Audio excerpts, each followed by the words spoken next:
DSC notification పై కూడా clarity ఇచ్చారు మంత్రి లోకేష్. ఎట్టి పరిస్థితుల్లో మార్చిలో డిఎస్సి నోటిఫికేషన్ ఇస్తామని చెప్తున్నారు.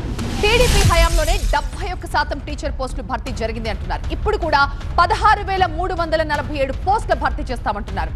వన్ మ్యాన్ కమిషన్ రిపోర్ట్ రాగానే నోటిఫికేషన్ ఇస్తామని చెప్పారు లోకేష్.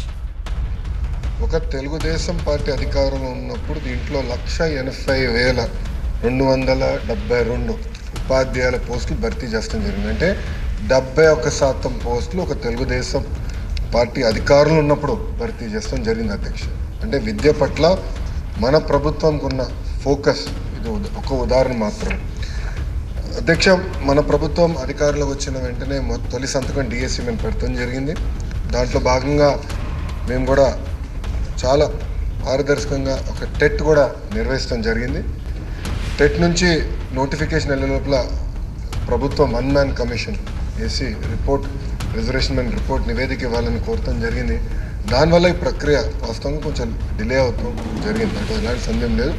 కానీ మేము ఆల్రెడీ గౌరవ ముఖ్యమంత్రి గారితో చర్చించి ఎట్టి పరిస్థితుల్లో మార్చిలో ఈ నోటిఫికేషన్ ఇవ్వాలని నిర్ణయం తీసుకున్నాం. ఈ 16,347 పోస్టులు భర్తీ చేశాక మార్చిలో మేము నోటిఫికేషన్ ఇస్తున్నాం.